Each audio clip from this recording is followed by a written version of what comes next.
उम्मीदें तो हर नए प्रोजेक्ट्स के साथ आपको होती हैं और जिस तरह से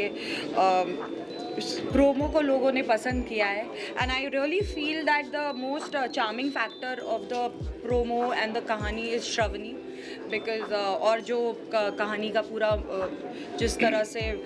जो कहानी का मुद्दा है आई थिंक वो सबसे ज़्यादा मैग्नेटिक है एंड बहुत ज़्यादा उम्मीदें हैं. आई जस्ट होप कि वो उम्मीदें कायम रहे और खरी उतरे हम सब अपने अपने कामों से. That's it.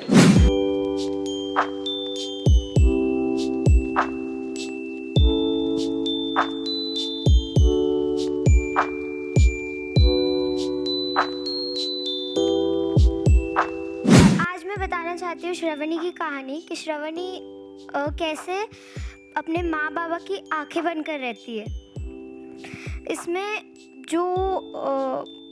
मेरे माँ बाबा होते हैं, मेरी जो माँ होती है वो बचपन से ही नहीं देख पाती है, बट जो मेरे बाबा होते हैं उनकी आंखें जो होती है वो जो फोड़ी जाती है,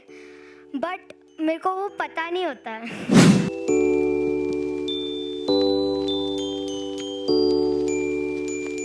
कैरेक्टर निभाते वक्त हमें ऐसा लगता है कि ठीक है, हम कोशिश करते हैं कि हमें कुछ दिख नहीं रहा होता है, लेकिन ये पॉसिबल नहीं होता है बिकॉज हम लोग ऐसे फील्ड में काम करते हैं जहाँ पे हर सेकंड में कट होता है, कभी किसी वजह से कभी किसी वजह से, और फिर आप वापस से देखने लगते हो. लेकिन जब आप ऐसा फील करने की कोशिश करते हो, जब मैंने ऐसा फील करने की कोशिश की तो मेरे से तो नहीं हुआ. सो मुझे समझ में आया, मैंने कई बार अपने डायरेक्टर सर से और सबसे पूछा मैंने कि सर कैसा करना चाहिए, तो सर ने मुझे एक बार बताया था कि बेसिकली क्या होता है ना कि आप जब वॉक करते हो तो आपको दिखाई कुछ नहीं दे रहा होता, लेकिन आपकी एक मेजरमेंट होता है आपका. आप जब आपके पास वो ब्लाइंड फोल्ड होता है तो आप ऐसे ऐसे, क्योंकि पहले स्टार्टिंग में मैं ऐसे ऐसे कर रहा था तो मैं बहुत गलत वॉक कर रहा था, तो मुझे सर ने बताया कि आपको पता है 1 2 3.